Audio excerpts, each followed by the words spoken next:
Well, on this month's Bankside Kitchen, I've got something a little bit different to show you. It's basically a dish that I make at home. It's made of mashed potato and lots of different vegetables. You can chuck anything you want in there, really. I've got courgettes, peppers, tomatoes, mushrooms, lots of herbs, a bit of salt and pepper, and basically I make that into a vegetable and potato bake. And when I'm done with that, there's normally a little bit left over, so I'll keep some aside for my fishing, make them into little patties, and obviously you can freeze them.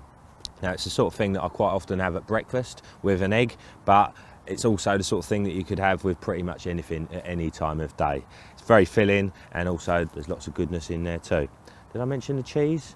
I probably didn't. Well, the cheese obviously isn't so good for you, but it does make it very, very tasty. So first of all I'm going to do is pop them on. Let's just put that to one side and then get this RidgeMonkey on the go. I don't know if you can see, but I've got one of the nice new black ones here, which comes with the utensil kit inside. As always, you know, you just need it on a really low heat. You've got to be patient with these things or you'll burn your food. So I'm going to chuck some olive oil in there. Need a fair bit because they do absorb it quite well, so get that nice and hot before we chuck that patty in. Okay, that oil looks nice and hot now, so just going to drop this in there. Okay, I'm just going to close that top down. Obviously that helps retain the heat inside. With a frying pan you're losing all that heat out of the top, and when you're reheating stuff, obviously the more heat you've got in that pan, the quicker it's going to get into the middle of whatever you're reheating. Okay, we'll open that up and give it a little check. Probably needs a little bit longer yet, but obviously you can just flip it round like so, and as you can see it looks absolutely wonderful. So we'll keep that cooking, get that other side nice and brown, and make sure it's heated throughout.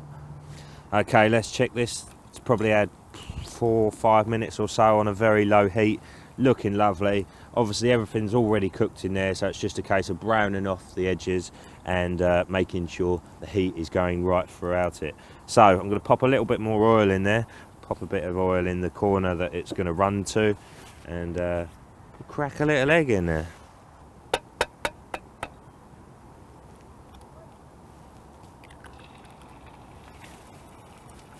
Lovely jubbly. Right, I'm just going to shut that down whilst that egg's cooking. Obviously that heat will stay inside and it will cook the egg a lot quicker, and also it saves having to actually flip it round because all that slimy clear stuff on the top will actually get cooked without even having to flip it over. Such is the beauty of the RidgeMonkey.